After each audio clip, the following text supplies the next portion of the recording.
It's a weekend that the fans anxiously await, but the drivers, for the most part, dread. Their twice-a-year encounter with this 3-story high concrete cage we call Bristol Motor Speedway. You know it better as Thunder Valley. This place needs no introduction, but in case you've forgotten, watch and listen.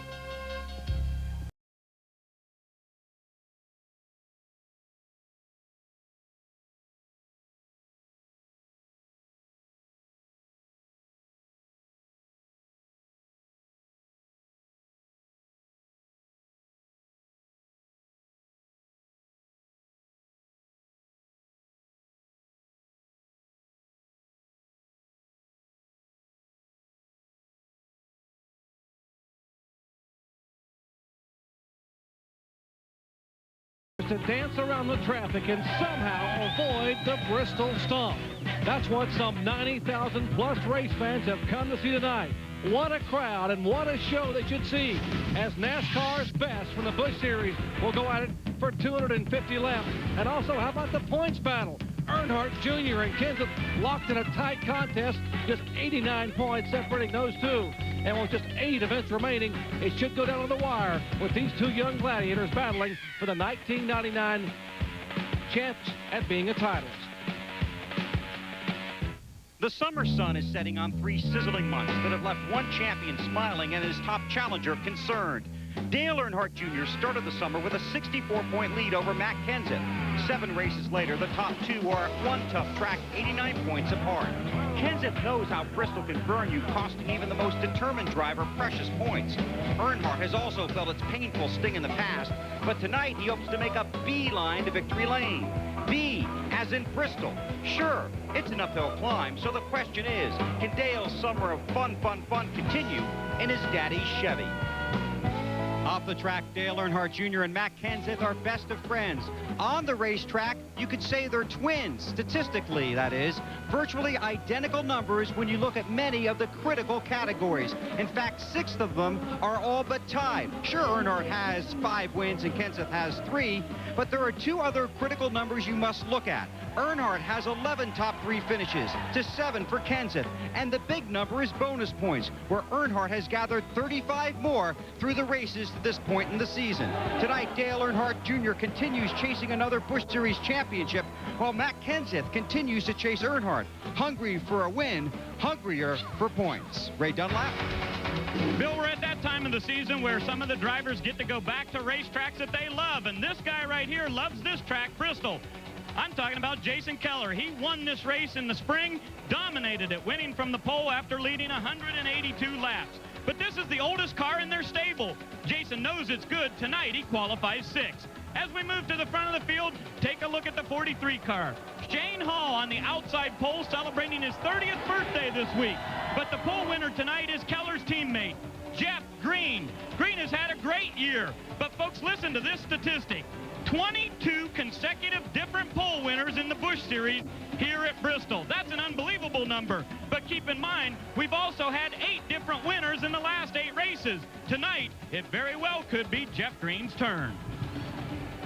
Hello, everyone. I'm Jerry Punch, along with Benny Parsons and Kyle Petty. Glad to have you with us tonight for what should be an exciting event, NASCAR Busch Series style. And Benny, we talked about it a little bit ago. These guys want to try to avoid the Bristol Stomp. And for Matt Kenseth and Dale Earnhardt Jr., a lot of bullets flying their way tonight. Really are. Matt Kenseth really has to keep Earnhardt inside. He's 89 points behind. He can't afford to lose that many more points. Last week at Bristol, at Michigan, if you saw the NASCAR Busch Series race, you saw a great racetrack. Very wide. These guys ran about 190 miles per hour, but a lot of room to pass. It was an easy racetrack, really and truly, to drive. As easy as Michigan is, Bristol is that much harder than any other racetrack. It's incredible. They're going to be wishing they were back at Michigan about 2 laps into this race. The one advantage, they both start up front, but you run in the track quick here. And you talk about dodging bullets, like Jerry said, let me tell you something. They're going to be dodging 41 other guys a lot before the night's over. Well, the field of 43 stands and awaits the command as ESPN2 presents NASCAR racing action. It's the Busch Series Grand National Division coming your way from Bristol Motor Speedway, Thunder Valley. The 18th running of the Food City 250 getting set. as 43 of the Busch Series best await the command to fire them up.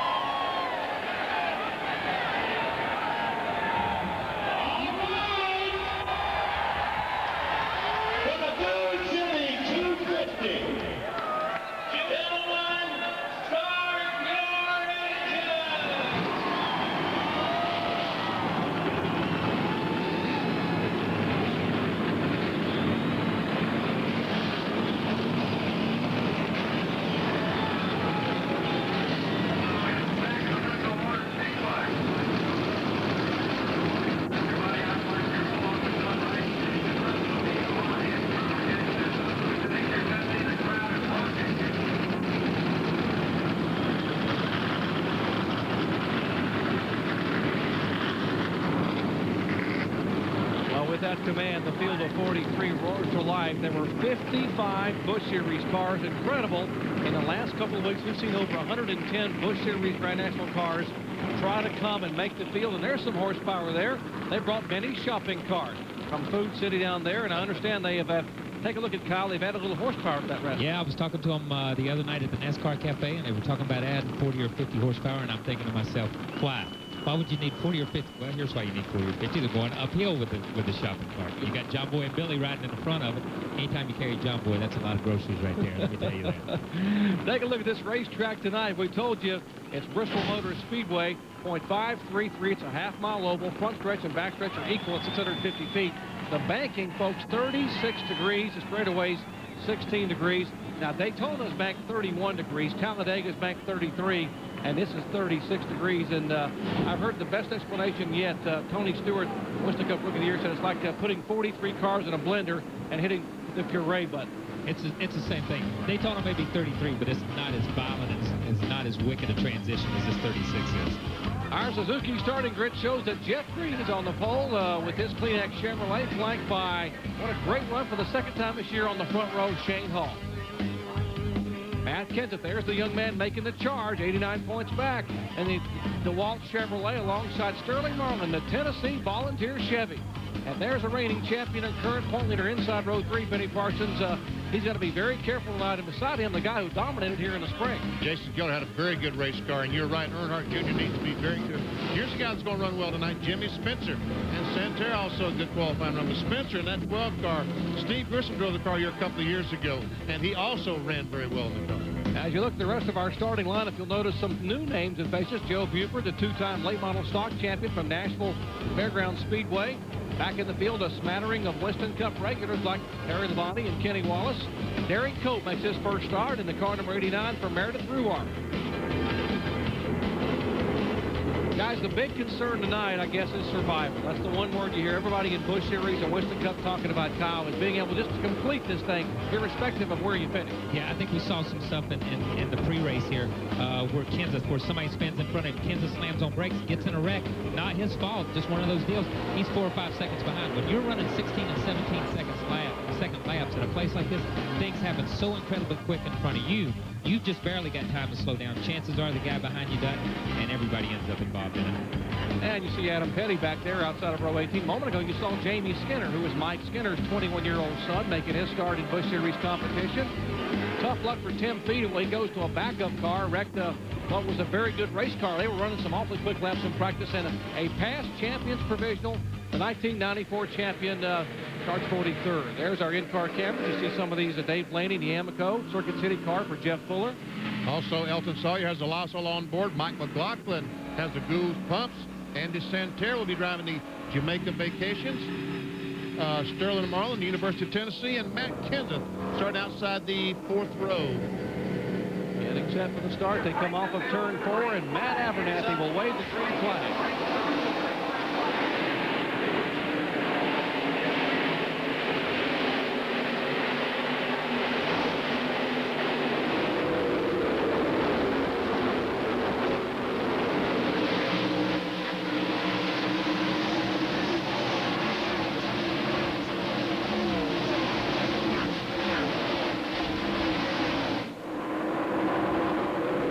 contact on the very first lap between the car number 1 and 41. A couple of veterans in Busch competition, former champions LaJoy and David Green. You watch this battle here in the middle of the pack. Michael Walker for the car number 21, and there is Kenseth trying to make a pass on Shane Hall. Shane. Whoa, trouble off of turn 2. Sorry, Kyle. The car number 7 of Joe Buford gets spun around. He comes around, tags the wall. Now 3, 4, 5, 6 cars behind him involved. And Jason White in the 28 car comes down and makes heavy contact with cars. And that's a good example of what we were talking about at the beginning of the show, Benny. Something happens up in front of these guys. These guys are checking up. Everybody just tries to stop, and everybody gets involved. You've got 10 or 12 cars involved in this thing.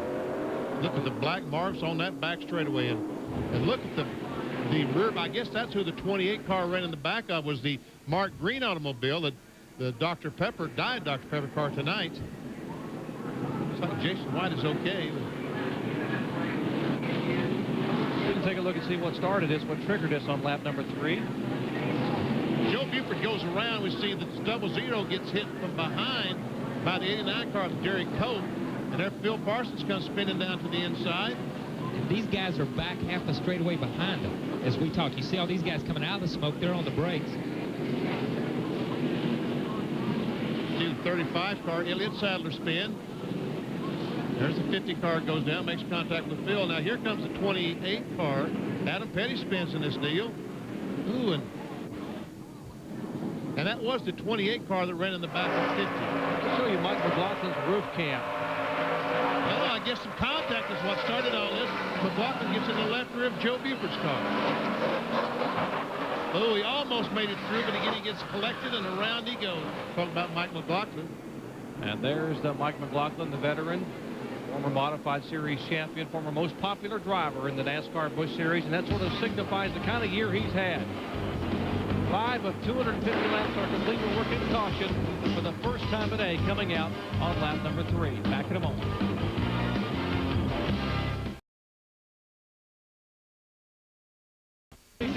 From Bristol Motor Speedway is being brought to you by the Outlaw Performance Fuel Additives, proudly endorsed by Dale Earnhardt Jr. By the more than 2,700 AutoZone stores across America. AutoZone, the best parts in auto parts. And by Suzuki, maker of innovative motorcycles and ATVs. We are under caution, which came out on lap number 3 for a multi-car incident out of turn 2. The contact initially, McLaughlin and Buford. They get together and Buford goes around and puts up all that smoke and really renders the guy behind with not much place to go, and there we see McLaughlin gets tagged by Buford. And Kyle, there's a wreck up front and there's another wreck. As you see these guys in the middle of the screen, Buford's way up front. You see these guys, you see Adam Petty coming through, he's still going straight. These guys catch him from behind and get these guys, and it's like we talked. When you think you're out of a wreck and you're slowing down to keep from being in a wreck, all of a sudden somebody's into you from behind and you never saw it coming. And Jeff Fuller, see, he just drove through the smoke, and fortunately, there was nothing there when he got to the other side. All right, green flag coming back out. Jeff Green will lead him down. Green is the leader. Shane Hall, Matt Kenseth, Dale Earnhardt Jr., and Jason Keller. That's the top 5.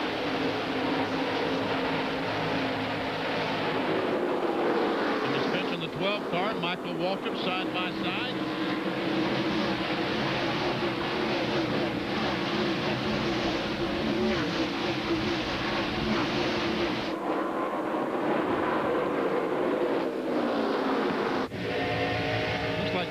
Kenseth right now is a little bit faster than the 43 car, but catching cars past them is 2 different things. We see that Shane Hall's car is bottoming out just a little bit. I guess imagine the exhaust pipe is bottoming. Go down to turn 1.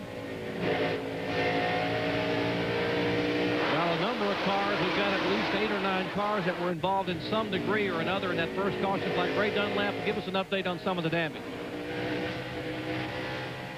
Well, Jerry, I just checked in here with Buckshot Jones, and they're going to have to replace the radiator on the Cheez-It car.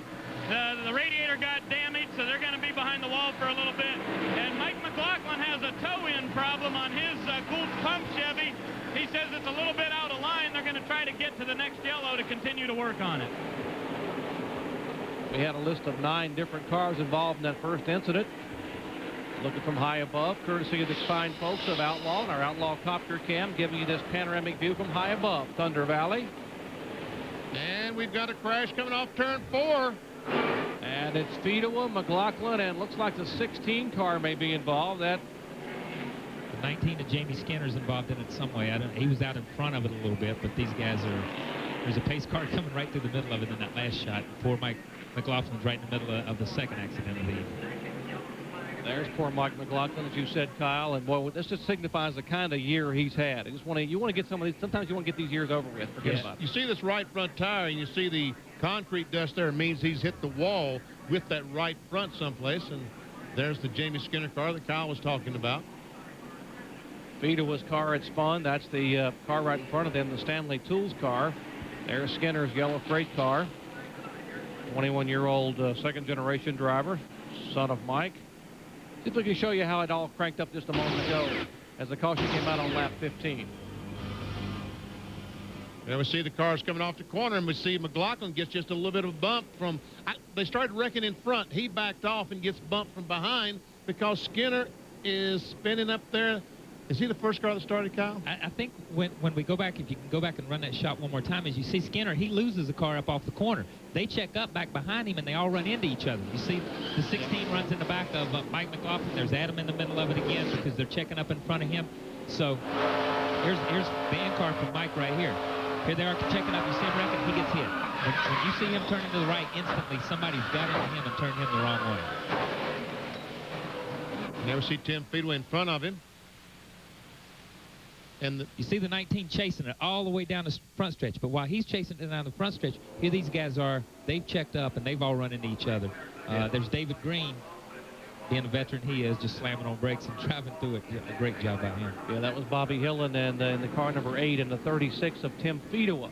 That had a little connection there as well, right in front of the Jamie Skinner car. So Jamie Skinner, Mark Day, Mike McLaughlin, Bobby Hillen, Tim Fedewa. If you're keeping count at home, you might have a... I want to grab an extra legal pad. We're going to have a lot of cars to tell you about tonight.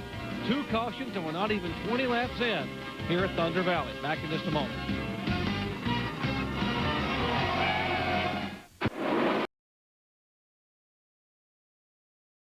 Back to Green Flag Racing, Bristol Motor Speedway. I'm Jerry Punch along with Kyle Petty, Benny Parsons, Ray Dunlap, and Bill Weber. Bringing you live NASCAR Busch Series action. That's the battle for second position as you take a look straight ahead at the car of Shane Hall. That's off the roof camera, the car number 17, Matt Kenseth. You see the sponsor, Diecast Digest Magazine. Diecast Collectibles, and Adam almost gets in the wall up turn 4. And now Shane Hall goes up the racetrack, and here comes Kenseth on the inside. Matt Kenseth for second spot. Good job. Spotter telling him All around. Clear by 2. Earnhardt Jr. follows him through for position. That's for third. Michael Waltrip getting a little race here now, making a move beneath the youngster. You know, when the year that Michael had such a horrendous accident coming out of turn 2, he had the fastest car here that night. He knows how to get around this place, and he can run high and run low. It's a little bit different racetrack, but he enjoys coming around the night. Casey Atwood, he went by a moment ago, 19 years of age now. Jason Keller making a move. That's Sterling Marlin with the big Tennessee Volunteer T on the front of his Chevrolet. It's only appropriate he would be having that sponsor since he's such a huge Volunteer fan. On board camera with the University of Tennessee, Sterling Marlin, as he battles with Jason Keller. That's for the 5th position.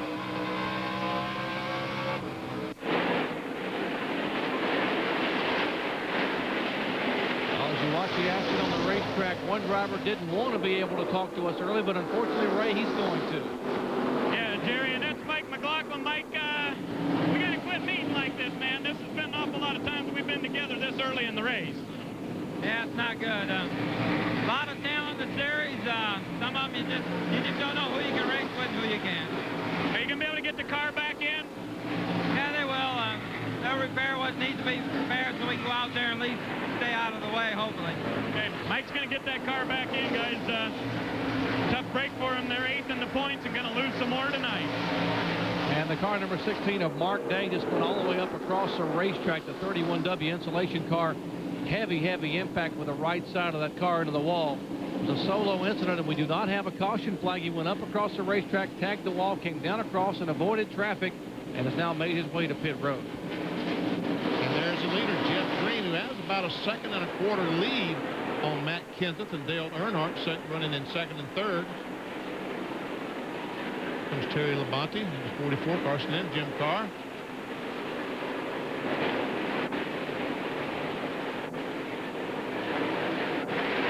Back to Jeff Green.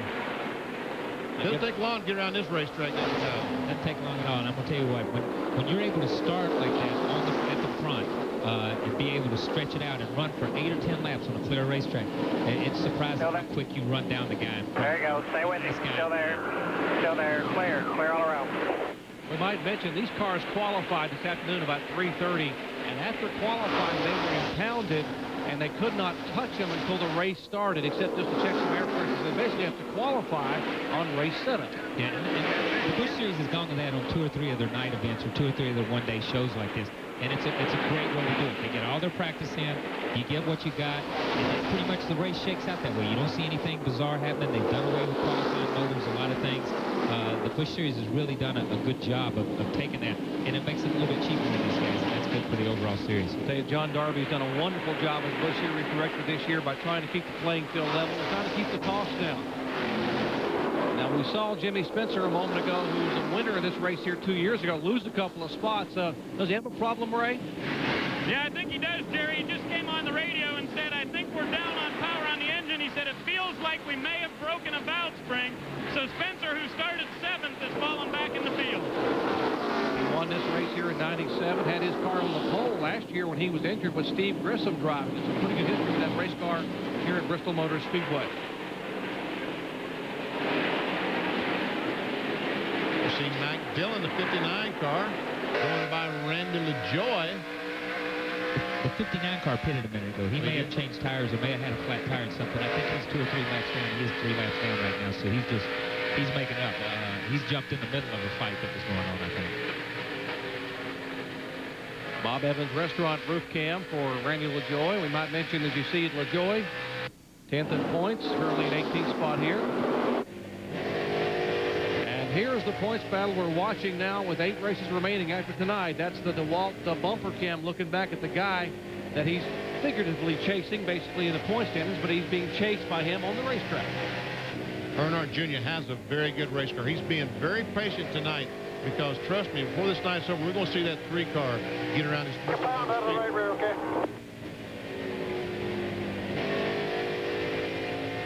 Matt Kenseth trying to talk to his crew until something to do to adjust on the car. The next pit stop, or the first pit stop that they make. Remember the first time that Dale Jr. came here and drove Van Hoover's car, did an incredible job. Ran up front, then he got behind and got impatient and put himself in a bind. Clear by 2. Knocked the front end off. He learned so much from that one race that it has come back every time he comes here. He's learning better. As you watch these top 3 cars battle, let's check in the pits with Bill Weber.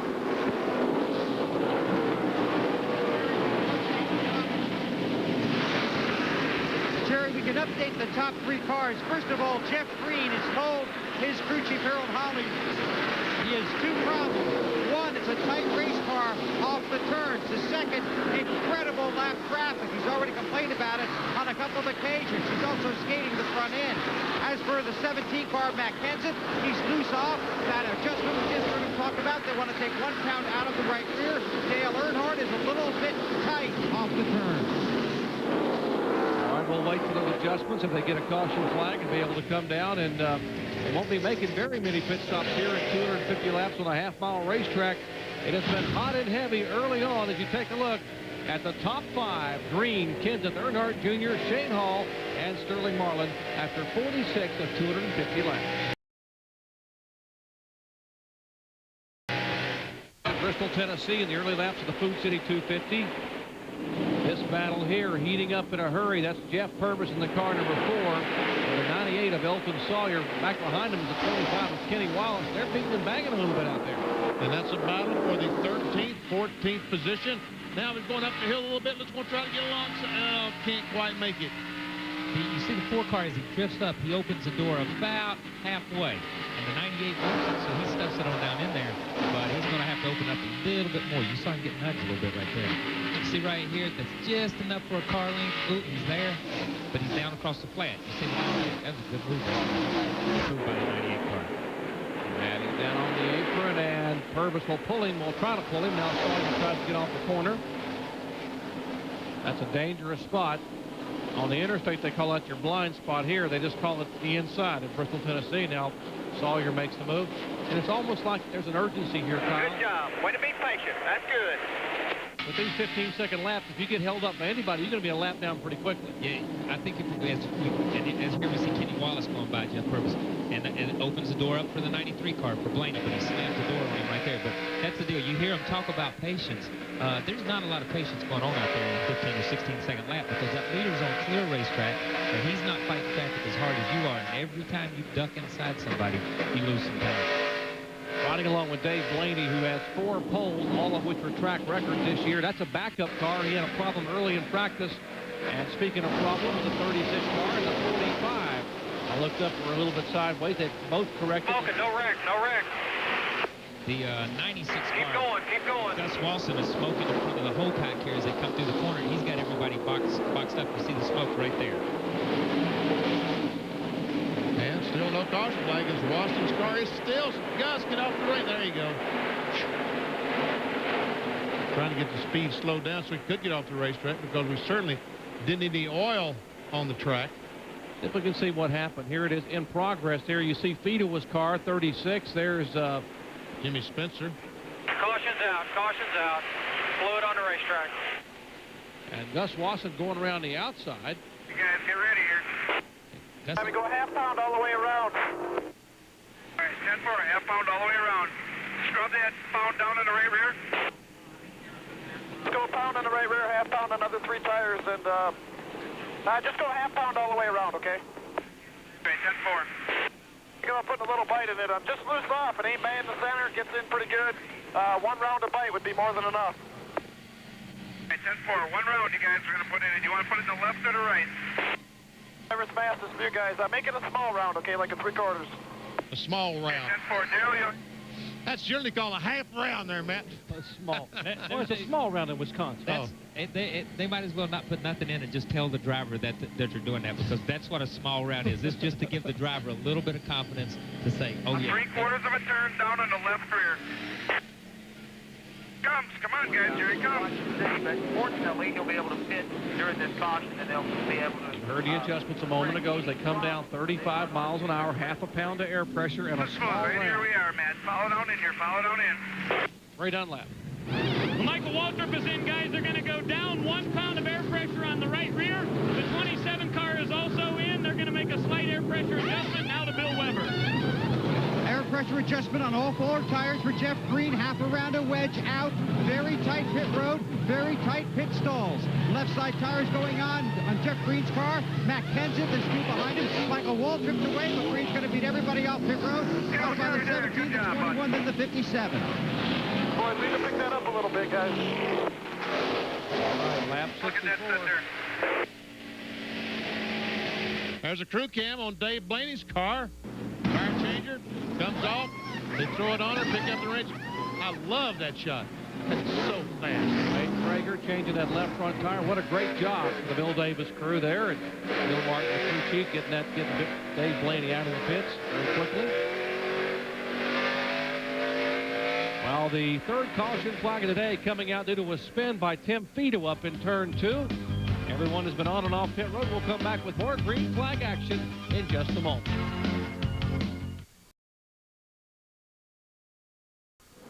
Back at Bristol Motor Speedway, still working caution. Our pole sitter, Jeff Green, had led for much or most of the event today, but we've had pit stops, and now he has had a problem. If you take a look at the pit summary, you'll see that Jeff Green came in first and came out 24th. That's sort of deceiving because actually he had to come back down pit road just a moment ago for a problem. We're going to show you exactly what happened with his pit stop on the car number 32. The right side goes down. We see the left rear guy's already around. The lug nuts are coming off the left side. Finally, the left front guy comes around. The jack goes under the car. Okay, the tires come off. Finally, they get the tires off about the same time. Now, the front guy tightens his lug nuts up. the left rear guy is still working, and he's still trying to tighten lug nuts when they let the car down. Bill Weber?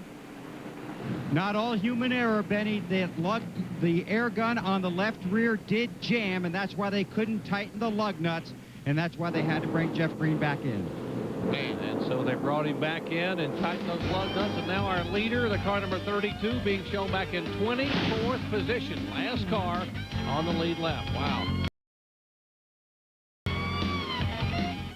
Perfect timing. Green flag waves to Matt Kenseth. Restart here on lap number 72. That caution out for 9 laps, and Kenseth begins to pull away. And one car down on the inside of the racetrack, and traffic jamming up behind him is car number 55. That's Brandon Sterling.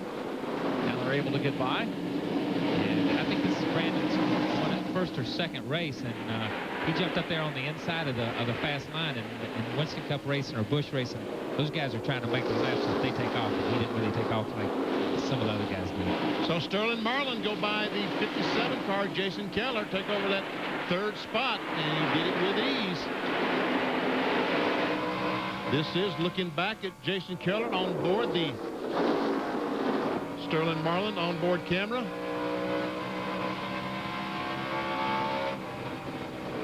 Lucas Oil Products telemetry, world leaders in heavy duty and high performance lubricants, giving this telemetry from Sterling Marlin's car. See the car turning about 8,000 RPMs down the straightaway. See what kind of mile per hour he is able to get down the back stretch. Around 122 miles per hour.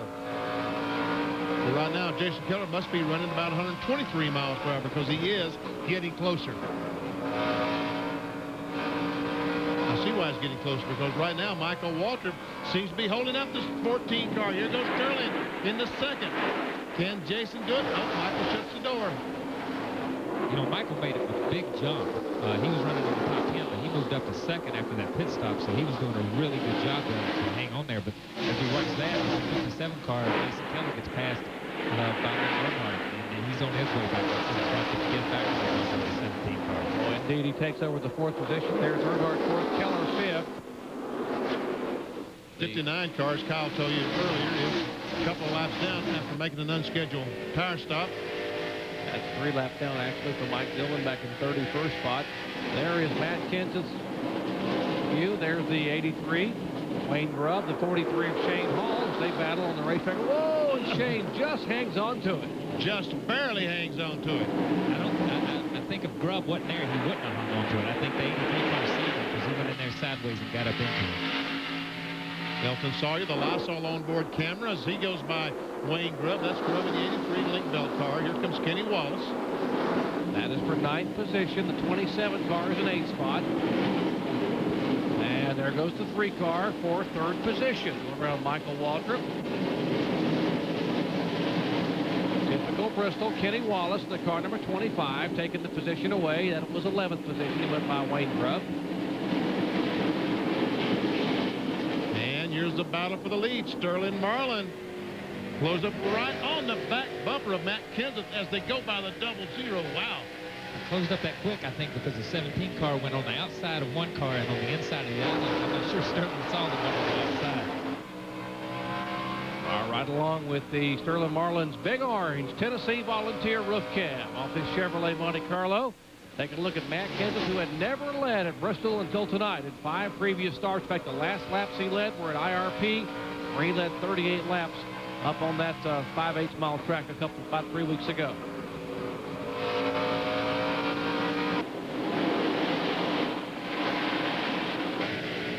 Sterling Marlin has a terrific run going tonight. Whose car is that 14? Is that Felix's car, Jerry? No, Sterling owns that car. That's his race car.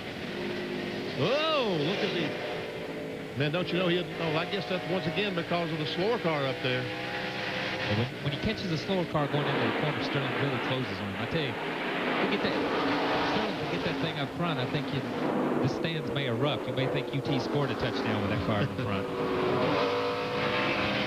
Well, guys, you're watching the 14 car out there. That's actually a car that Sterling bought from Kevin Schwantz, and they ran that car here in the spring. After that race, it led 14 laps in that race. After the race, they took it back to the shop and put the cover over it, and it hasn't run since. They brought it back here, and Sterling says that car is handling great.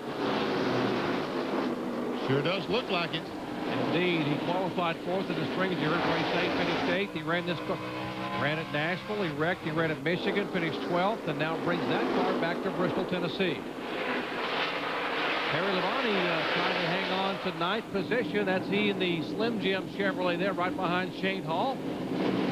Base 9th and 10th is that 98 car that you're riding along with now. Elton Sawyer back in 10th spot. And Shane Hall's Slowing at the bottom. Slow white car at the bottom. that slow white car would be Philip Morris. Has some damage to his car, but Shane Hall, the 43 car, qualified on the outside pope. Looks like he has lost the handle just a little bit, although this traffic might be his biggest problem.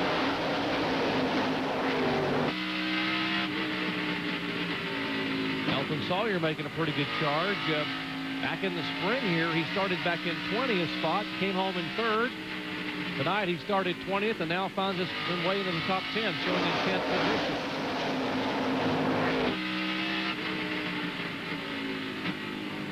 Keep it tight with them. They got the 42 on the high side.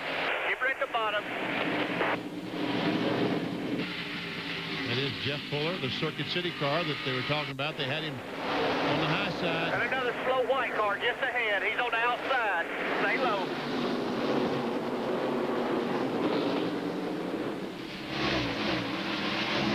An idea of exactly what the leaders are being told and what these drivers are being told by their spotters now. Sterling Marlin sniffing on the back of that DeWalt Chevrolet.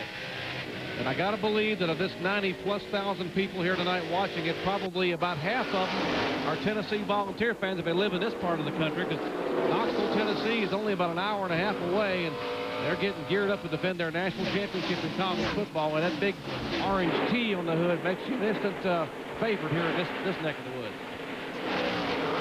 If you live around here and not a Tennessee fan, you're going to have to move. It's very simple. We're not telling anybody they're not a Tennessee fan if they live around here. It's got to be a secret. Sterling Marlin looking for his first win in 1999. About 2 car lengths separating Marlin from Matt Kenseth, who is trying to somehow close the point gap. Just 8 events remaining after tonight. Laps are winding down here. 95 of 250 laps are complete. Tennessee, and we have an incident. Car sideways up here. Watch out. Stay high. Stay high. That's Dick Trickle in the Snyder Trucking car number 5, the Jimmy Spencer-owned car. He will bring out caution for the 4th time tonight. This on lap 103. And it was a one-car accident. Man, you're killing me. It was a one-car accident, but Kyle went Half pound out of the right rear. Let's put a little more wedge to this thing. It ain't bad, but I'm sideways. If we get it tightened up, we can haul butt.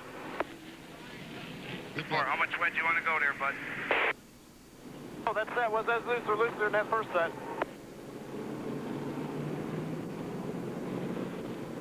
There's Dick Trickle spinning off turn 2. It looked like it was going to be big. You ever see Trickle and Jeff Green running side by side right in front of a pack of cars? And you said, please don't go back across the racetrack. Please don't. And it didn't. There we see the leaders going by. But it's just a one-car accident. And lucky. Yeah, and who was on the inside of Dick Trickle as he comes up off the corner?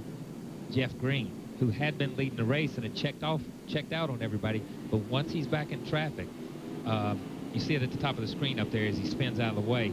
These guys spin out of the way, and you'll see the leader go by right here, right behind Adam, goes the leader by. That's how close he was. And the Green's to the inside of him, all but ready to get laid. All right, from the Bob Evans group camera, look ahead, look at the top of your screen. You see the 5 car right in front of Kevin Grubb. He goes by, and there is Dick Trickle down on the bottom of the racetrack. Well, we come from the mountains of Tennessee in the Battle of Bristol. How about a little battle boxing style? Coming up, Friday Night Fight, presented by Budweiser. Tonight's feature bout, the NABF welterweight title. The hometown boy from Augusta, Georgia, Vernon Forrest, taking on Santiago Samaniego from Miami, Florida. That's coming up next, Friday Night Fight, presented by Budweiser. Back with more of the Battle of Bristol after this. Mom, Dad, if I'm paying. Bristol, Tennessee, that's the margin separating the front 2 cars, and it's getting narrower second by second. White-orange Tennessee colors for Sterling Marlin out of Columbia, Tennessee, running second, and right up on the back bumper, sniffing at DeWalt Chevrolet for Matt Kenseth. And a caution flag. All right, turn two. Track is clear. Jeff Fuller is on turn 2.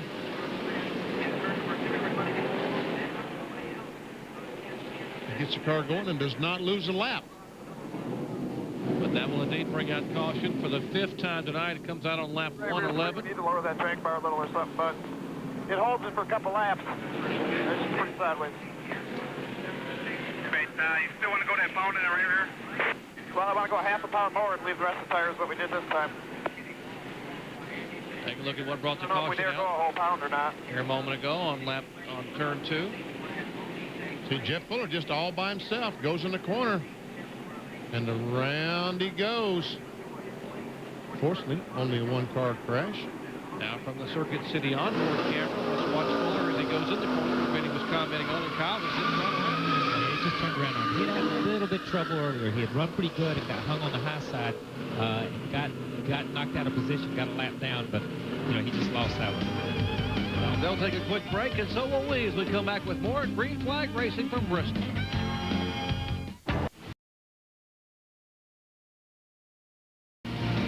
Our exclusive coverage of the NASCAR Busch Series Food City 250 from Bristol Motor Speedway is being brought to you by Daytona USA, the official attraction of NASCAR. Take a look at this massive facility, 136,000 reserved seats here at Bristol Motor Speedway. It will be filled to capacity tomorrow night and then some. This view courtesy of the fine folks at the Outlaw Copter Cam. And folks, they're adding 14,000 seats. When we come here in spring, Bruton Smith told me last night they'll have 150,000 reserved seats around a half-mile racetrack, all packed. And I'm told tickets go on sale next week. Imagine there's anybody waiting in line or already sent in an application, VP? I guess. I don't know where they're going to put more people here unless they come in the booth with us while we're doing this race. Well, there's tickets being sold probably for that, too. All right, then. Matt Kenseth is the leader. Showing 119. We're about 5-6 laps away from halfway. Boy, now there comes a mess. Brad Loney, the 90 car, the 93 car, and Randy LaJoy, the Bob Evans Restaurant on board right in the middle of this. He's back in 19th position as he tries to follow Jeff Green. That's Jeff Green in the Kleenex, number 32, pole sitter. As they try to go by the 35 car, that's Elliott Sadler in the Scana car on the inside. Jeff got trapped down there behind the 35 car and got passed by 2 or 3 cars, including Bobby Miller, who went around on the outside position.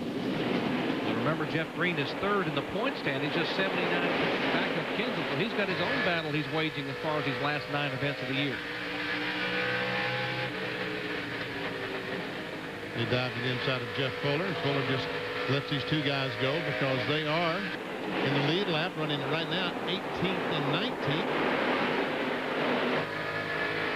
You saw him go to the inside of Fuller, and that's one thing that lap cars do here, or NASCAR tries to get lap cars to do.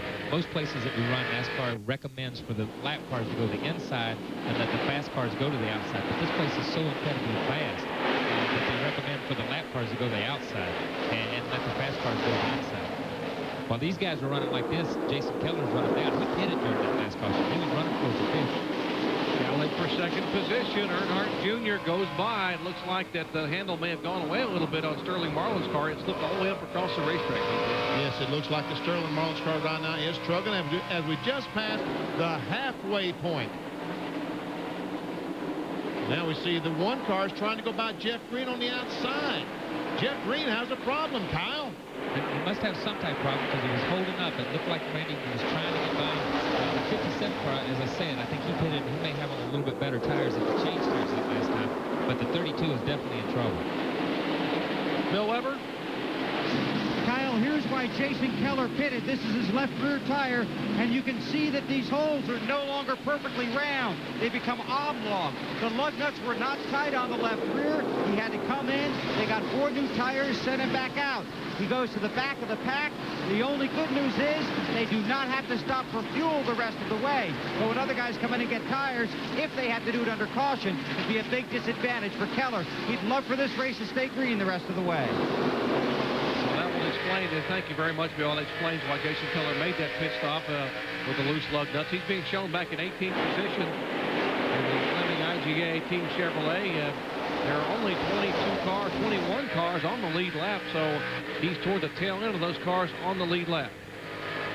Our AutoZone race recap shows you that Matt Kenseth is our leader, has led 62 of 128 laps thus far, and have been 3 lead changes, 5 cautions for a total of 26 laps, has brought the average speed for the race thus far down to 81.761 miles per hour.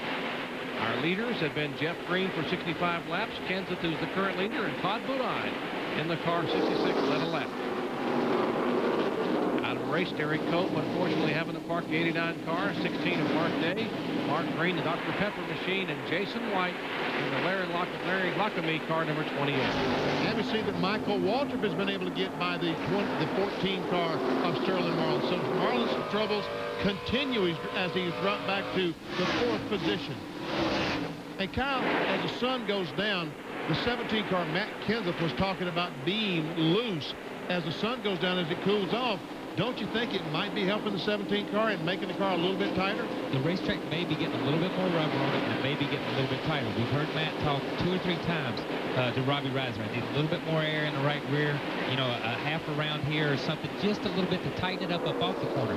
After that last restart, I don't know if it cooled off or what happened, but he has checked out. And Bill Weber, you're down in the pits. What's the thoughts down there?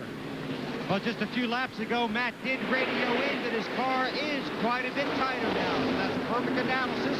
Cooling off, car getting tighter, Kenseth getting better. Now for Jeff Green, he continues to struggle after he had to come in and get that left rear tire fixed. Remember, they left the lug nuts loose. His car is still very, very tight. He's having tremendous difficulty getting through the turns. He's struggling to hang on to his position. And as it cools off, then his problems will become worse with a tight race car. Yeah, and you see him as he goes off into the corner. He's running right on that yellow line, and he runs with his left side. And then tries to de-wedge the car, to make the car a little bit looser in the middle, to make the car a little bit looser. He's doing everything he can, but when he gets hung on the high side, he has to just about stop in the corners to get the car turned. Here's a battle for the 6th position. Jimmy Spencer, the Zippo car. 12th has the position. Elton Sawyer, the Lysol car. If you're right on board with him, he is currently running in 7th spot. We mentioned Jimmy Spencer won this race 2 years ago. He had Food City on the car that night. Of course, they right there are the race sponsor. He was downtown at Food City Family Night last night. There were about 40,000 people downtown in Bristol, Tennessee last night, Benny, and enjoying a huge preview for this weekend of NASCAR racing. That's a big deal. Now, look at this. Matt Kenseth, the leader, has caught David Green, but unfortunately he's caught about 15 other cars as well. This will allow all those guys, Dale Earnhardt Jr., Michael Waltrip, to be able to catch up to him as he tries his best to work his way through this field of cars. Take a look from high above, courtesy of the Outlaw Copter Cam. You see exactly, we have a much better view than Matt Kenseth has of trying all those cars in front of him. Whoa, and there's contact right in front of the leader. You're clear. Wow. Curtis Markham's car gets tagged from behind. It gets up in the air and comes down. Going. You got trickle outside. Boy, and that's the danger of the leader being in traffic at Bristol, and I believe that spotter just about had a heart attack when he was telling Matt Kenseth what was happening. I think if I was Matt Kenseth, I think I just leave that half-pound out and put tires on it. It's okay getting in and starting to skid the front and center. It's pretty good up. That's Kenseth. 4 tires, you guys. We're coming down. When pit road opens, Matt, come on down. We're going to come first gear, 3,800. That's I don't even know if we should make any adjustments now. I don't know. See, that's Matt's radio, and he's talking about how the air is cooled off, and his car's pretty good, and he's not sure whether he needs to road's open. Here we come, you guys. 4 tires, and that's it. Here's a replay. And we see, wow, you are right. I didn't realize that Curtis Markham's 72 car leaped that high down to Ray Dunlap. Well, Benny, Michael Waltrip is in. It'll be 4 tires for the Band-Aid car, and they're going to go 2 rounds of wedge down on the right rear. There go the 2 rounds in. Michael Waltrip says the car pretty good. Now to Bill Weber with the leader. Well, you heard Matt Kenseth say no changes. The car's gotten much better. He's probably going to be boxed in by the 43. Left side tires are going on, waiting on the lug nuts. He's going to have to back up. Then he's got to go forward. Michael Waltrip's going to beat him out. He just slides by the 43. The 3 bottles him out. Ray. Very long pit stop for Casey Atwood here in the 27 car. They had problems with the left front tire. He's going to lose position by a long pit stop. I I tell you, you got to give a call to Michael Waltrip pit crew for the second time tonight. That Band-Aid crew has really turned off a pit stop. Right, Really right.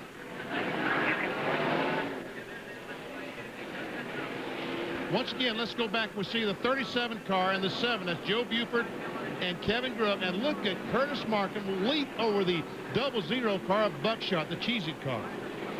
Looked like the Joe Buford and 37 car were just trying to get woed up. Now watch Kenseth. He's the car number 17, right middle of your screen. Watch him go high. He'll go far to the right. Wow. Look at that little wiggle right there. I mean, he snatched it to the left and then back to the right, and it still wobbled going off in the first corner on him. Great job. All right, from his roof camera, Benny, this is about as close as you can have. About as close as you get. Wow. He said that's pretty spectacular. And watch again, 37-00, Markham in the air. Kenseth goes around, and those kind of moves that can keep you in a championship hunt. Back with more from Thunder Valley in a moment.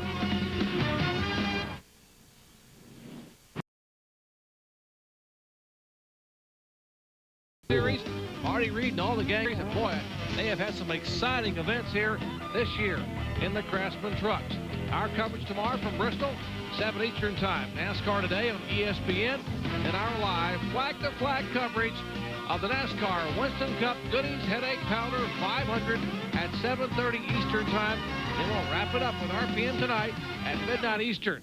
For more, log on to ESPN.com, part of the Go Network, go.com. Well, a number of pit stops here. This is probably the last pit stop we will see. Take a look at the pit summary. Matt Kenseth comes out in 4th place. Earnhardt Jr. in 5th. Waltrip comes out 3rd. Marlin comes out 8th.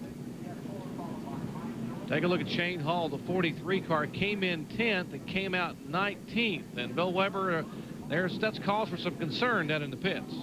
Well, Jerry, on the very first round of pit stops, we talked about how tight pit road is and how tight the pit stalls are. Now, we saw that the 17 got boxed in by the 43, but also just ahead of the 17, the 43 got pinched in by the 32. Now, you can take a look and watch this as it comes along. Shane Hall has literally nowhere to go because of the 43. So he has to sit there, get it back in reverse, find a way to get out of that pit stall, and then get out. Cost him valuable seconds, certainly cost him a lot of positions on the track. Finally, Green leaves, and then the 43 leaves. After this was over, both teams talked it over in a rather, well, shall we say, excited fashion. NASCAR officials stepped between. But both these teams have had a very difficult night. The 32 team, remember, had that problem with the lug nut. Now the 43 team lost 9 positions after getting blocked in on pit road. This is something you'll see again if they do happen to pit, and something to watch for tomorrow night in the Winston Cup race. Not only tight on the track, tight on the pits. Ray? Well, Bill, as I documented, another guy who lost a lot of positions, Casey Atwood, they had a problem with the air gun on the left front, and he went from 6th back to 13th. But one guy that's really on the move is Elton Sawyer. He started 20th, and he's been just a little bit tight, so they made an air pressure adjustment on that last pit stop. And, guys, I think he's up in the top 10 now. All right, well, we're still working caution number 6 at Bristol Motor Speedway. This caution brought out on lap 141 as 3 cars, Curtis Markham, Buckshot Jones, and Kevin Grubb were involved. And the leader, this car, Matt Kenseth, just barely gets by the skin of his teeth. Back with more in a moment. When I'm working on my car. 152, that caution out for 10 laps. Jason Keller, who had pitted earlier because of that situation you saw with those lug nuts and had to come on the pit road, did not come in on that caution flag, so he stayed out, and he is being shown as the leader. And Jimmy Spencer got off to a terrible start. We'll get back to that story in just a minute. But right now, we will go back to that and share. There we see Spencer on the outside, cars going by, trying to go by on the left, the right, and he still is slow. He's hung on the outside. As soon as they dropped the green flag, he started dropping like a rock. And he's taking way to try to stop, to try to let the guys go by and so he can get clear to the bottom. Yeah, he's going to try to make it now. He does come across the racetrack, and the former winner of the Food City 250 brings the Zippo Chevy down pit road. Here's the battle for position. Second spot. Michael Waltrip goes high. Kenseth has the position. Clear. Good job. Keep digging. And we see Elton Sawyer trying to get by the 44 car. That's for the 7th position. That's Terry Labonte, the Slim Jim car. Elton Sawyer, the Lysol. Hey, get that rhythm down now. Get that rhythm down. The leader's not going anywhere this time. We got him where we want him. Come on. Got him right where we want him. Talking to Elton Sawyer. And we got a battle for the lead. As the 17 cars running behind the 57. And here we go on the inside for the lead. And here comes Michael Waltrip to get by as well. And looks like the 41 car of David Green was trying to get his lap back a moment ago. Got underneath the 57 car of Keller. And that's what got Keller up out of the group. And now, right now, David Green and the 59 car of Mike Dillon both are in front of the leader in case the caution flag should come out. Jimmy Spencer has parked it. Apparently having a problem. A tough break for the former winner here. And Dale Earnhardt Jr. is underneath Michael Waltrip for the second position. And he takes that spot away. Meanwhile, we saw the 17 of Kenseth on the inside of David Green. Green back a lap down, leaving just 20 cars on the lead lap with the 43 of Shane Hall, the last car on the lead lap. Here are the points as of now. As you see, Kenseth is our leader. He would have narrowed the gap to 74 points. By virtue of being ahead of Earnhardt Jr. and the fact that Earnhardt Jr. has not led as of yet tonight. And Ray, what about Jimmy Spencer? What was his problem? Well, Doc, they had talked on the radio earlier tonight that they thought they had an engine problem. That's what put Jimmy out. They said they think it's a broken valve spring, but he's done for the night. Here's the car number 5, Ben. Remember, he had a problem earlier. He had spun earlier. Now we see him up in the 5th position right now being chased by Sterling Marlin in the 14 car.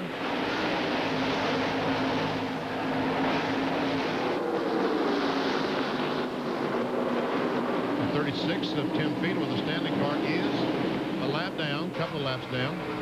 Being shown back in 23rd position as he right along with Sterling Marlin. Big Orange, Tennessee Volunteer Chevrolet. Being shown back in 6th position. And how about Terry Labonte, Kyle? We've just quietly watched Terry. That's just typical of Texas Terry. Very quiet, very unobtrusively making his way toward the front. He's driven a very careful race. He's just kind of been there. Looked up a minute ago when we were talking about Jimmy Spencer racing for 67th position. And looked up in front of him. There was Terry just checking out on him, just little by little, running 5th, and we hadn't said anything about him. And that's basically it. You look at all these cars out here that beat all the pieces. I don't think Terry's car's got a scratch on it. Jim Chevrolet for the car number 44 for Terry Labonte. And you see that the 14 car, Sterling Marlin, has been able to get by the 57 of Jason Keller and move into the 4th position. Now we got the 57 hung on the outside, and Keller is losing positions to land one right after the other. Now he's back to 7th and make that 8th and make that 9th.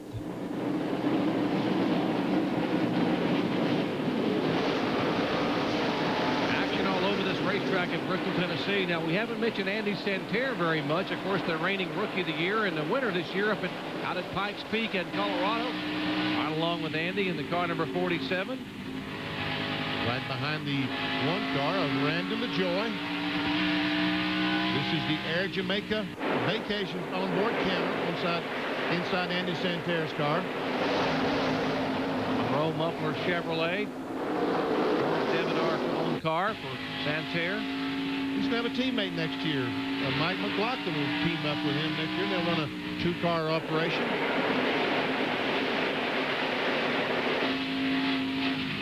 Oh! Yes, sir. Adam's got some stories to tell after tonight's race, Kyle. Yeah, he's always got some stories, but I want to tell you, he loves to come up to this place. They brought a speedway car up here because they tore up some of the other stuff, and he's done a really, really good job just making the race and being out there getting some laps. That's what I told him. I said, you got to get experience at Bristol to understand what it's all about, and that's what he's doing right now. We see the 55 car go up the racetrack, and cars going by. There goes Santerre. There goes Jeff Harris. You watch this battle back in the pack. The leader now in pretty significant traffic. That's Mike Dillon with the 59 car right in front. And the 21 car trying to go on the high side around Earnhardt Jr. Now, he slams it. I'm going to give it to him if we get a caution. Let me go.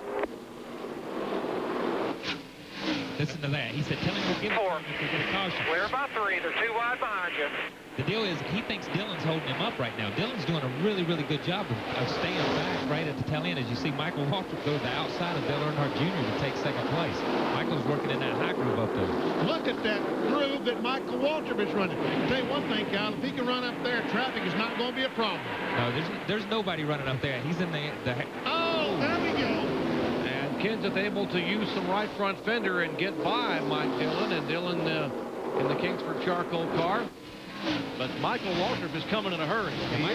Michael's moved into the Harry Gant lane all of a sudden because that's where Harry always run here when this place was asphalt. He'd run 3 laps on the bottom and move straight to the wall, and Michael's moved into that lane. Halfway to Kingsport, what they used to call the Harry Gant lane. Jason Keller makes an unscheduled pit stop. He's talking about being able to make it the rest of the way. In the pits, making a 4-tire change. He's the 7th place in points, man, and there is the guy they're chasing, Matt Kenseth, knowing that time is running out on his points championship chase. He came into this night 89 points behind Earnhardt Jr., who is running now in 3rd position. 177 of 250 laps are complete. Kenseth, Waltrip, Earnhardt, Marlin, and Trickle in the top 5. Back in a moment. Hey, feast your eyes on this. Speedway in Bristol, Tennessee. I'm Jerry Punch along with Kyle Petty, Benny Parsons, Ray Dunlap, and Bill Weber, bringing you exciting Busch Series Grand National Division action. The 18th running of the Food City 250. We're showing 186 laps in the books tonight. Got a wreck up in 1 and 2. Go high, go high. And car number 96 spinning, that is Gus Wasson out of Bloomdale, Ohio, and he will bring out the caution and shorten up that Island Oasis Chevrolet quite a bit. The former USAC Rookie of the Year and open wheel competition. Caution's out. Caution. You know, we saw him smoking badly earlier on. I thought he had blown the engine in that car. I guess there was an oil line loose, and they repaired it, and he's back on the racetrack just in time to back around the fence down in 1 and 2. He's throwing the yellow there. Simply see what happens. There we see Randy LaJoy, the 1 car right behind Gus Wasson. They go down in the corner, and Wasson just gets in a little too deep. And up the racetrack, and boom. Man. Let's see what old Mr. Bob Evans saw from that roof of that LaJoy car. There's Bob taking a look. That's the Bob Evans Restaurant Chevrolet. Down at the turn 4, down the straightaway, and You know, it didn't look like it from that angle, and it really didn't look like it from the other angle either. You know, you didn't see a sudden surge or anything. It just looks like he turned down in there and it was gone. take a look from Air Jamaica. That's Andy Santerre's look from the roof camera, and the Island Oasis Chevrolet of Gus Wasson. What a nice young man. I met him in Michigan last week, and a very impressive young talent making a foray in the Busch Series competition. Well, ongoing problem for Jason Keller, who came into the night 7th in points, and he had been on pit road for a scheduled stop, or I guess an unscheduled stop just a few laps ago, right, Bill? Exactly right, Jerry. Remember, he won here in the spring and had high hopes coming in tonight. We showed you earlier he had a loose left rear tire. Well, look at this. This is the left rear tire they just took off under green, and you can see once again these round holes have been made oblong because this wheel was wobbling. Now, they said you can make a mistake once with loose lug nuts, but obviously this is being caused by something else, a much deeper problem for the 57 car. So they sent Keller back out. They're hoping this problem doesn't continue, but they're definitely watching for it. One other thing to keep in mind, that there were only 2 sets of tires per position, 2 sets per position under caution tonight. So most of these guys on pit road cannot change tires under caution. Some can, but most of the leaders cannot. Other problems. Here's Ray. Well, Bill, we just saw the 90 car come in. They're going to go behind the wall. They got a good bit of damage on the front end, got caught up in an earlier accident. And so Brad Lonely is going to stay in the car. They might be able to get it back out, but they've got a lot of work to do. All right, lots of work to be done here at Bristol, Tennessee, and this crowd of over 90,000 on hand enjoying exciting NASCAR Busch action. Back in a moment. Second, Earnhardt Jr., Sterling Marlin, and Elton Sawyer rounding out the top 5.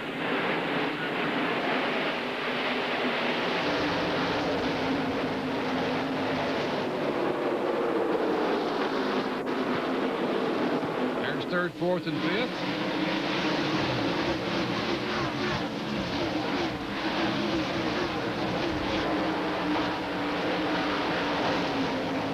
car flashing by. That's Kenny Wallace in 6th spot. Good run for Kenny in the Ed Rincey-owned car.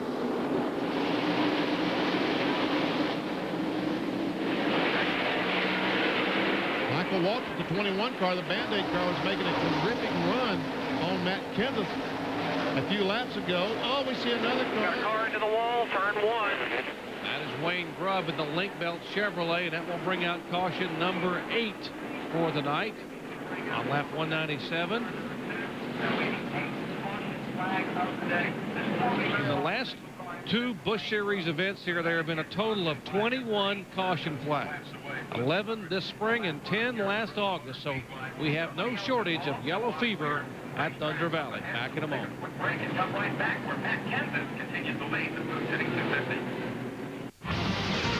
ESPN coverage from Thunder Valley, Bristol Motor Speedway. They call it a fan's dream to come here. All the wonderful pre-race festivities, but it's a driver's nightmare. 3-story concrete cage and action all around. A lot of the beating and banging, not just on the racetrack. And sometimes when you're having a bad night, well, you're having a horrible night, as Mike McLaughlin would attest. And Robbie Reiser watches his young man avoid some very close incidents. Try to hang on up front. The sights and sounds of Bristol Motor Speedway. Wow, and you wonder why they come here and they beg for more and more seats year after year. It's just that exciting. Restart here on lap 201. We are less than 50 away from the checkered flag. And Earnhardt Jr.'s got to run, but Mike Dillon, the 59 car, is there. Slowed him down just a little bit. Dillon trying to get by Michael Waltrip. And Waltrip finally clears Dillon. Now Earnhardt Jr. goes by, and here comes Sterling Marlin. These cars chase out for the leader.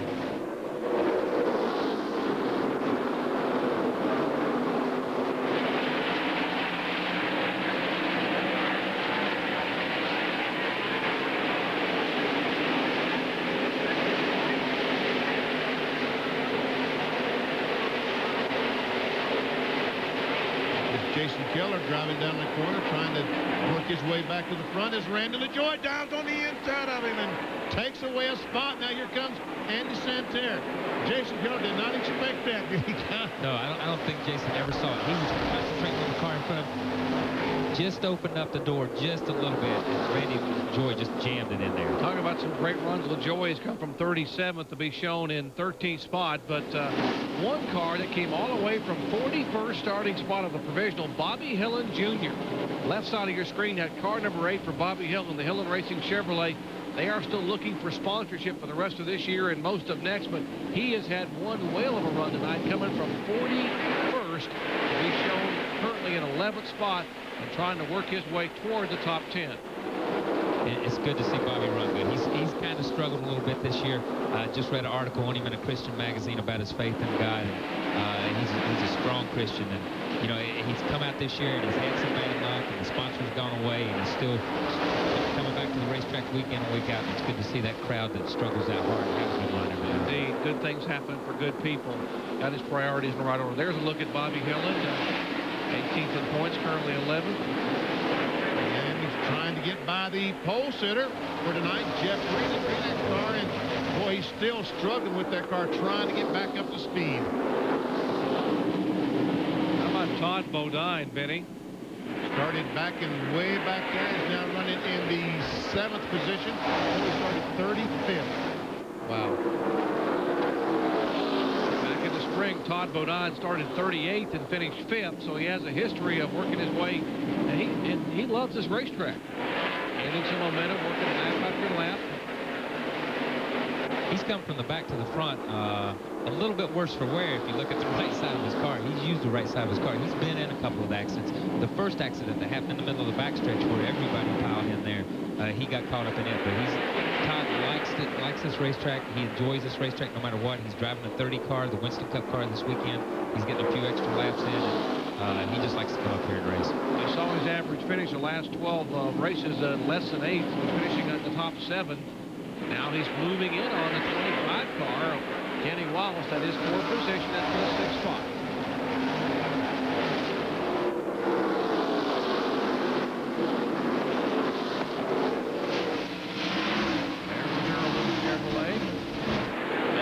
doing double duty. Both those drivers doing double duty here this weekend, Friday and Saturday night. Kenny Wallace will be driving the Square D Chevrolet, the Andy Petrie Jimmy Elledge prepared car. Andy Petrie owns that car.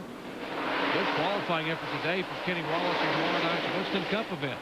We'll start in third position. Right now, he's got his mind. He's not worried about qualifying third. He's worried about trying to keep Todd Bodine behind him. I don't know if he's going to be able to do it or not.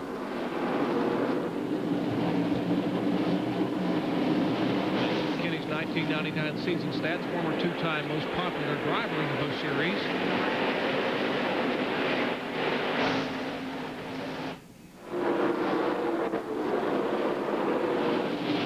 You're right, that 66 a little worse for the wear. He's had somebody up in the middle of the hood of that car. That's not, you don't get dented up there where it says Phillips on a race car that far up on the hood without getting involved in something pretty deep. And like I say, it's when all those guys spun in that first caution and they were about 6 wide over in the backstretch and backwards and forwards, and everybody was on top of each other. I think he got caught up in that incident. Watch this battle here. The guy that everybody's been watching most of the night is Matt Kenseth, who's now clinched the 5 extra bonus points for leading the most laps. In fact, Earnhardt Jr., the guy's chasing him in points. There's looking Michael Waltrip in second spot, but Earnhardt Jr. back in third has not led tonight. So that point battle will close up because of Kenseth having led and having led the most laps. Well, Kenseth will be able to get 10 bonus points and gain 10 points on Earnhardt Jr. So a grand total of 20 points. And there's enough races left. If he gains 20 each and every race, he will be able to beat Earnhardt. Now we see LaJoie going by the 32 car, taking over 11th position. LaJoie started deep in the field. Some of these guys that are running in the top 5 or 6, 7, and 8, 9, and 10 right along there are guys that started back at 30th and further back. They told me that would be a characteristic of this kind of race where you have to qualify on your race setup, which means you may not qualify that well, but when the race comes on, you'll come from the back of the pack to the front. Yeah, and they do it week in and week out when they do this stuff. You see, and that's what makes this racing good. Some guys qualify on their stuff and they stay good. Some guys qualify at the back because it is a race stuff. They don't do as good, but they're able to race a lot better. And look at Andy Santerre, currently 14th in the running 14th. Followed by Jeff Purvis in the 4 car and the 43 car of Shane Hall outside pole center here this evening. Documented the problems that Shane Hall had as you take a look at Santerre now trying to make a move inside for position. Couldn't quite. Here he comes again. This time he's got a great run on Casey Atwood. Casey the Kid Atwood, they're calling him. 19, just turned 19, I'm told, so loses a couple of positions. Became the youngest Busch driver in series history to win this year from the pole at age 18 up in Milwaukee. And now looking back at Purvis's car from the Air Jamaica bumper cam. Little contact there between the 27 car and the 4 car over the 43. I'm not sure which one it was. But right now, Casey Atwood in the Castrol car has his hands full trying to keep that car going. Look right there as he gets in the middle of the corner, the car just takes off on him.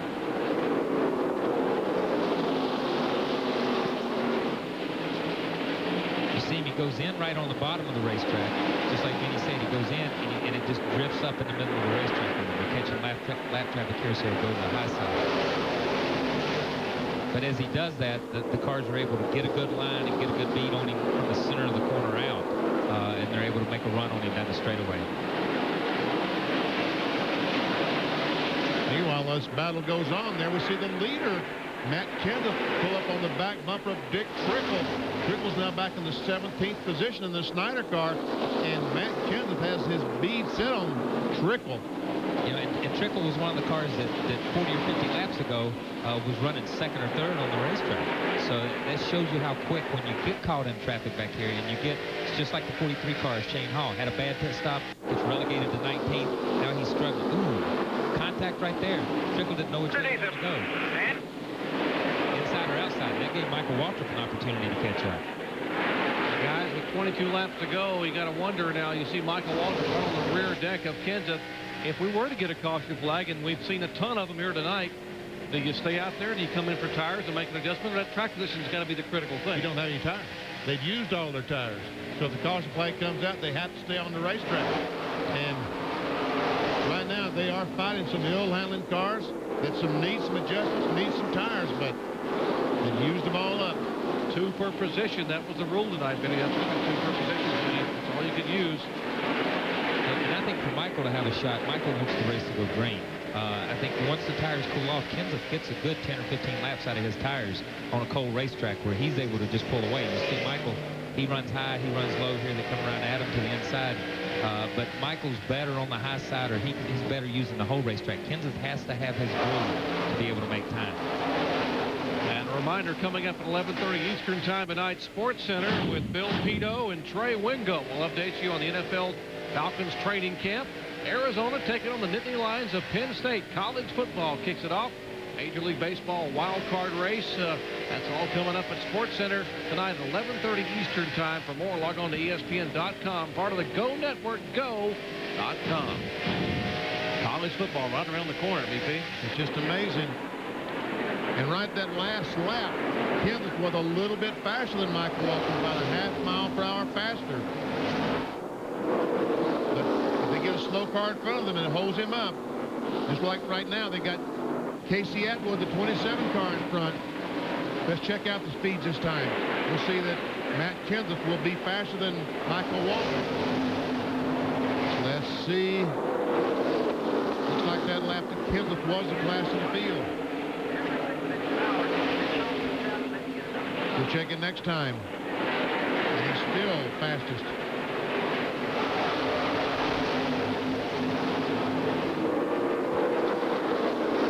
Traffic's always a factor on a racetrack like this, but as you know, Benny, if your car only works in one groove, it becomes more of a factor because you've got to have that one groove to make your car turn. You've got to have that one groove to get into the corner and do what you want to do. Michael, in turn, Michael's been able to run, watching this, he runs right down on the bottom, but when he catches lap traffic, he just goes to the high side and tools on around it. Kenseth seems to be a little bit more patient about things and a little bit more apprehensive about going to the high side. Now, right now, they run across the 4-car. Jeff Purvis, who's in 14th position. He doesn't want to move over and give that spot away. So what's going to happen? Here's Michael on the high side.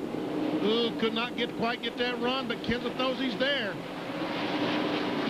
And Purvis doesn't want to give that spot away because Purvis is still on the lead lap as you see Michael go to the high side. And they got David Green up on the outside in front of them as they all will go crowding into turn 3. Waltrip can't quite make it stick up there. Now he goes back on the inside of the 4-car. So Kenseth finally gets alongside the 4-car, takes it, puts a 4-car lap down. Now they've got the 47 of Santerre. Same situation. 10 laps to go. Next time by, 2 handfuls from flagman Matt Abernathy.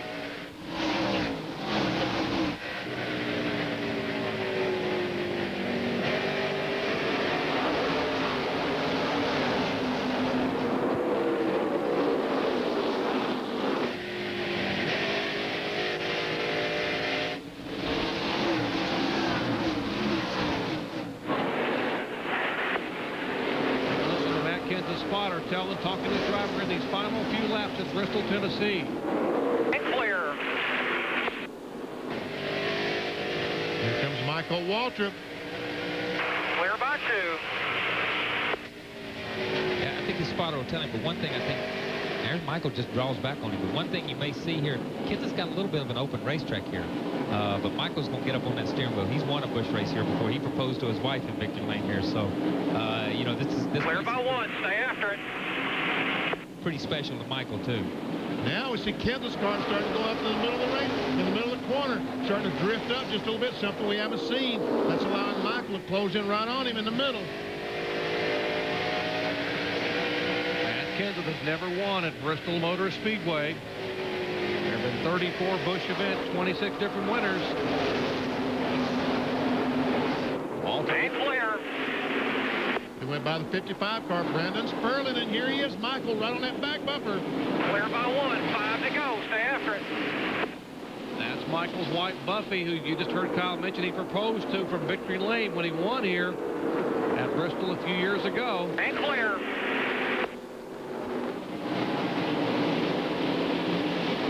Well, Michael does have a great race car at this time of the race, at this many laps on the tires. Yeah, I would have thought as many grooves as Michael has run that he would have worn his tires out, but it looks like the racetrack just gotten better and better and better for Michael Waltrip. Last time by, Matt Kenseth was a mile per hour faster than Clear by 2.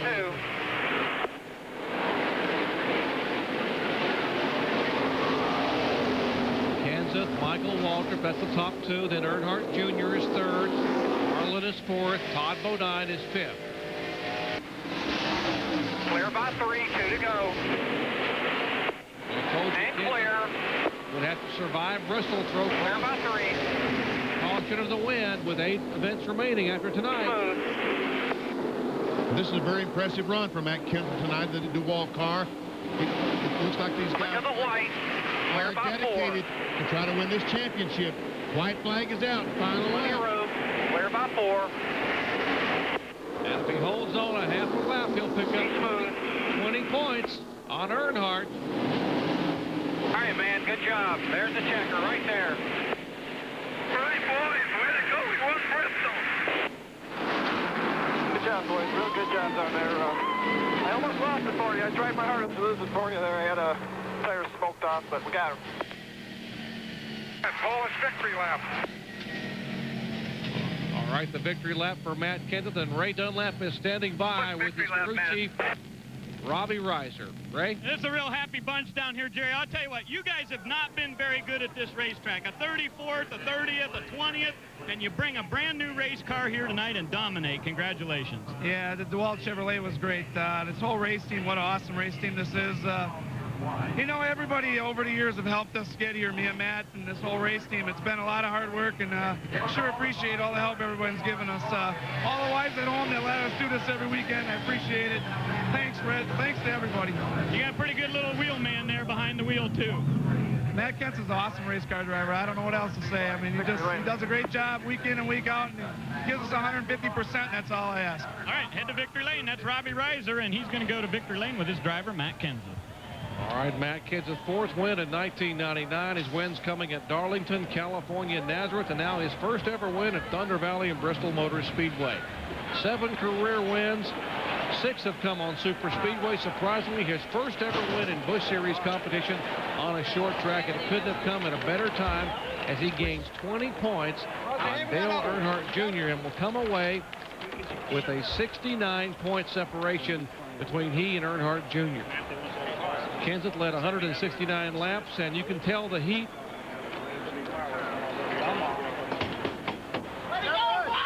As he gets unstrapped, we get set to go down.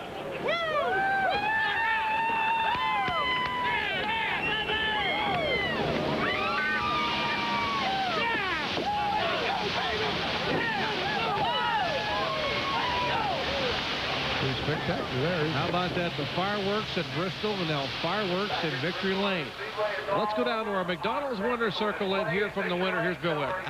Well, Matt, congratulations. A sparkling moment for you here at Bristol and Victory Lane. Yeah, usually at Bristol here, the sparks fly a different way for me, but I'm real thankful. First of all, I thank Lord for a good, safe race. We haven't had the best of times lately, and just wondering if we're going to get back in Victory Lane, and we did. So I need to thank DeWalt, Kraft, Luxair, Chevrolet, and Rick Kipley. Had some problems last week, fixed the motor, and there was not another one that ran like it. You told your crew you tried to give it away on the racetrack.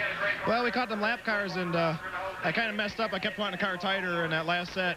I was working the right front too hard, trying to get by them lap cars. I started smoking the right front with 10 to go. Michael gave me a heck of a run. I know how bad he wanted to win, so I want to make sure I try to keep at least a car length back, but that was all I had.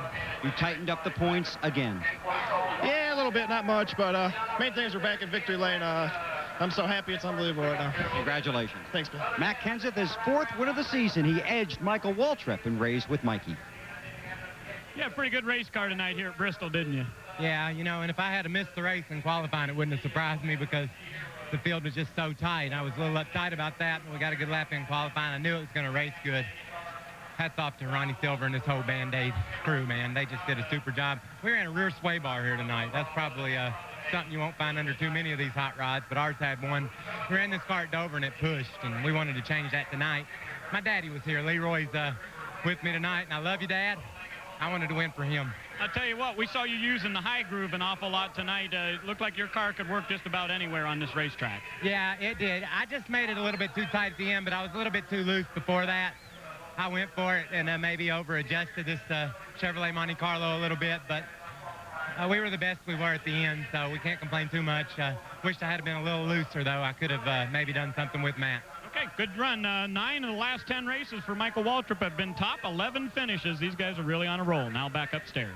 Great run for Mikey. I know he really wanted to win it for Leroy, his father here watching tonight from the pit road, and how much that would have meant for him to celebrate the victory lane. But what a night for 27-year-old Matt Kenseth and the DeWalt Chevrolet. Dominating performance, led 169 laps, and yeah, turned some victory donuts and celebrate. We'll come back with a look at the final rundown and the points in just a moment. Our exclusive coverage of the NASCAR Busch Series Food City 250 from Bristol Motor Speedway has been brought to you by ESPN Video. Get your officially licensed NASCAR videos from ESPN Video. By Haviland Formula 3 Motor Oil, add more life to your car. And by Pep Boys, cars like us, people love us. Take a look at our final results tonight. Of course, Matt Kenseth taking the victory. Michael Waltrip finishing in second spot. Dale Earnhardt Jr. finishing third. And the arrow is pointing to the guys who led a lap and the fellow who led the most laps. 12 cars finishing on the lead lap. 16 through 30 this afternoon. Shane Hall will lead that group from his outside starting spot. You see Jason Keller, after leading the lap, finishes 2 laps down in 21st. And there's the rest of the 43 starters. A couple of young men having tough breaks early on, being put out early in the afternoon, including car number 28, Jason White. Now with 8 events remaining in 1999, take a look at the standings. It's tightening up a little bit. Matt Kenseth has pulled it within 69 points of Dale Earnhardt Jr., who is our points leader. He finished third tonight, and he's standing by with Bill Weber. Bill? And the 3-car does come home third. A good night for you. Yeah, we're pretty happy. Bristol's an easy place to get in trouble, and we, you know, just kind of rode around, paced ourselves, stayed out of trouble. I could have maybe pushed the car harder and got to lead some laps to get to 5 points, but I didn't know if it's worth it. Our car get loose after about 30 laps, and I wanted to hang on to as much tire as I could. And we were just not as strong as the 17 car, Matt, and the guys came here and tested, and Robbie Reiser and them did their homework, so I got to congratulate them on a great run. It was a fun night, though. Coming on Thursday, not a bad deal for us. We've you know, hopefully got another string of consistent finishes coming up here in the future. You did hit a tire on pit road. Did that affect the handle of your race car? Well, you would never really truly know here at Bristol because you don't go quite fast enough to get a lot of air on the body, but I've seen my old man run here and without fenders, hood, or nothing and run well, so I can't say that was one of the reasons we got tight at the end and couldn't run with them, but the car did. I mean, we were running pretty good. The car was a little loose the first two runs there, and then the last run, the car got a little tight on us up off, and I was trying to save it for the first 50 laps, and then the last 50 laps, I just didn't have enough to come and catch them, so we got third, and we're pretty happy with that. See you, darling. You got it. Dale Jr. to Ray. Well, Bill, a 5th place finish for Todd Bodine and the Phillips 66 car. Good run. This old car they call Hillbilly. It looks like she's been to a hoedown tonight. That car really got beat up out there. Yeah. That first lap wreck. The back straightaway just clogged up and everybody run into everybody. The car ran good. Phillips 66 Monte Carlo was good. That first lap wreck, it knocked the toe out, knocked the rear end back, made it tight. We kept pitting. Donnie kept freeing it up, and we still were too tight at the end, but I could run with them. I was surprised that I could still run with those guys, and I think another 10 laps, I probably could have had Sterling and had 4th, but we're pretty happy with where we started, what we went through to coming home in 5th. It's the 3rd top 5 in a row here, 3rd one for this car, so I think we're going to bring her back next year. We see all you guys getting out. Looks like you had a pretty hard night out there, but this is 250 laps. Tomorrow night, 500. Yeah, I worked my butt off tonight. The car just wouldn't do what I needed it to do, so I had to get on top of the steering wheel. But hopefully the Bryan Hot Dog Food Chevy tomorrow, my Pontiac tomorrow will run good. Qualified 20th, pretty happy with that. And if we can just get a good race set up under it, I'd be comfortable with and stay out of trouble. We'll be around for a top 10 tomorrow. Okay, have a good night tomorrow night. That's Todd Bodine. He finishes 5th. And for the 2nd consecutive event in the same race car, Todd Bodine's 13th career start, 2 wins, and now 6 top 5 finishes. We'll come back to wrap up the night from Bristol Motor Speedway and all the Busch Series action here in just a moment. Fireworks continuing here at Bristol Motor Speedway. How truly appropriate way to end an evening of exciting action on the high banks here at Bristol, Tennessee. For final comments, let's check in once again in the pits with Ray Dunlap. Well, Doc, It's always exciting here at Bristol when we come racing, but tomorrow night, the real action takes place as the Winston Cup cars take to the track. A very impressive run for Tony Stewart tonight in qualifying. He'll roll off on the pole.